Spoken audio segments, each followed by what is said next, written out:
Salam jumpa dengan Kang Sunudin Channel. Kita kembali bertemu dengan Kang Sunudin Channel. Pada kesempatan ini Kang Sunudin Channel akan membahas topik mitos menulis.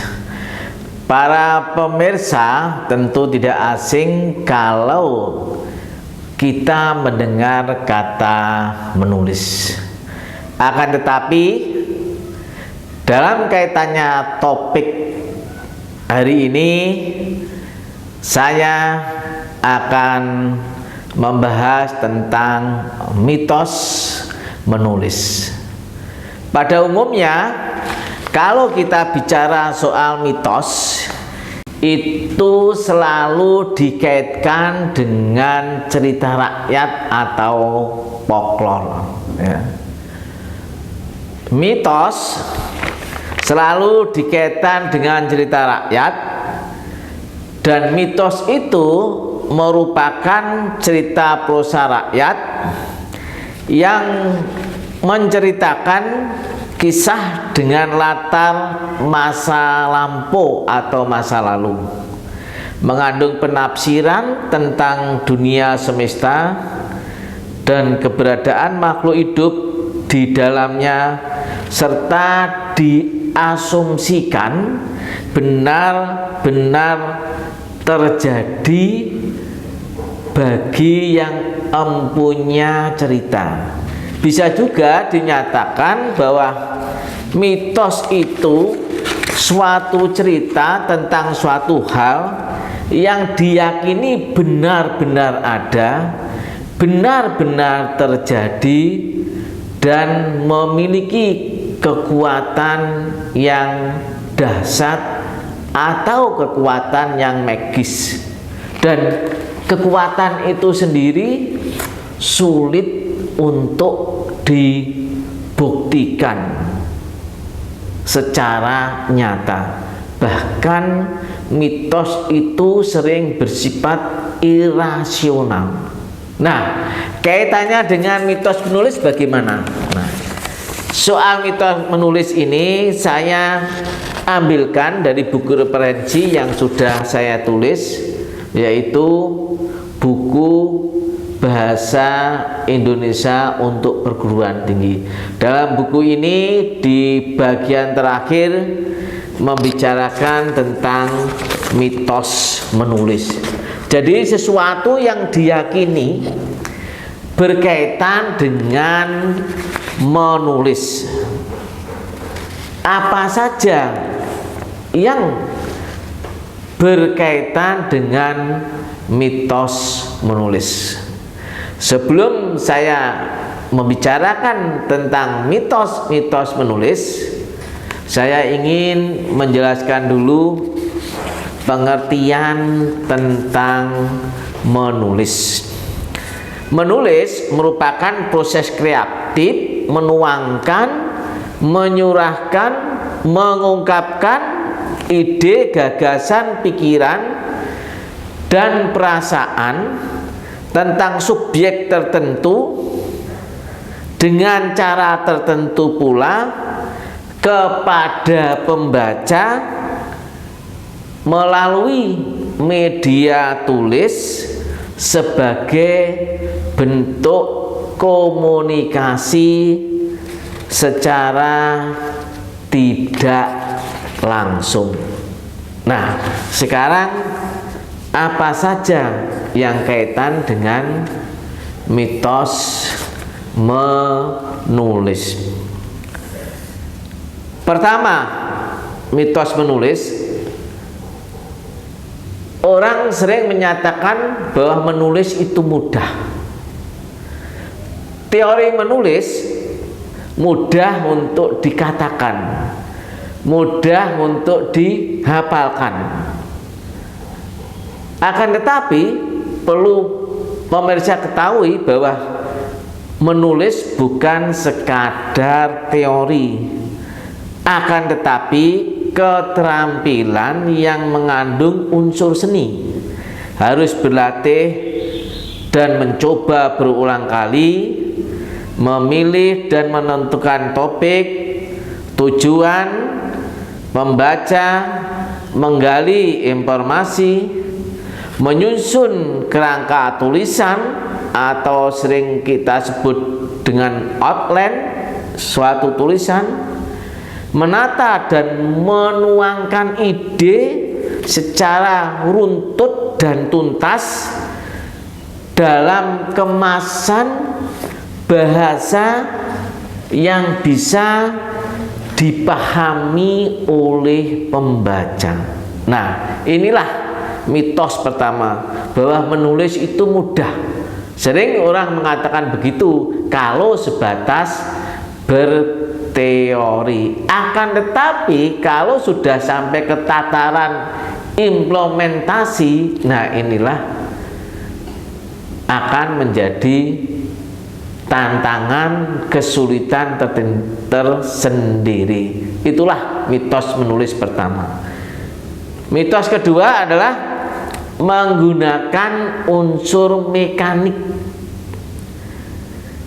Seorang penulis harus memiliki keterampilan mekanik seperti menggunakan ejaan, diksi, kalimat, paragraf, dan wancana. Saya ulangi, keterampilan mekanik yang mencakupi ejaan, diksi, kalimat, paragraf, dan wacana. Nah, perihal isi tulisan berupa ide, gagasan, pikiran, perasaan, dan informasinya harus berkualitas. Maksudnya apa? Informasi yang akan disampaikan kepada pembaca harus berkualitas. Unsur mekanik sebagai alat harus mampu mengemas isi tulisan agar dapat dipahami oleh pembaca dengan mudah dan baik. Kemudian mitos yang ketiga, menulis harus sekali jadi. Benarkah kita menulis bisa sekali jadi? Tentu tidak, para pemirsa.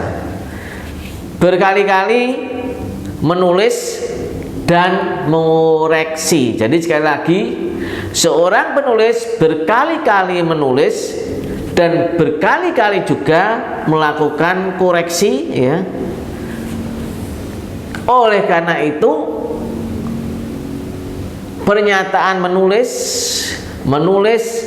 dan menulis terus menulis itu harus dipahami oleh seorang yang menekuni dunia kepenulisan. Penulisan apa saja, bentuk tulisan apa saja. Menulis, memperbaiki, menulis, mengoreksi, berulang kali hal itu dilakukan hingga tulisan selesai dan siap dipublikasikan. Jadi menulis merupakan sebuah proses yang melibatkan tahapan pra-penulisan, penulisan, penyuntingan, perbaikan, dan penyempurnaan. Sekali lagi saya katakan bahwa proses penulis melibatkan tahapan pra-penulisan, kemudian penulisan, penyuntingan, perbaikan, dan penyempurnaan. Adapun mitos yang terakhir tentang mengajarkan menulis. Orang yang tidak bisa menyupir, bisakah mengajarkan menyupir kepada orang lain? Tentu tidak bisa. Sama dalam mitos menulis, seseorang yang tidak bisa menulis, apakah bisa mengajarkan kepada orang lain tentang skill, tentang keterampilan menulis? Tentu jawabannya tidak bisa.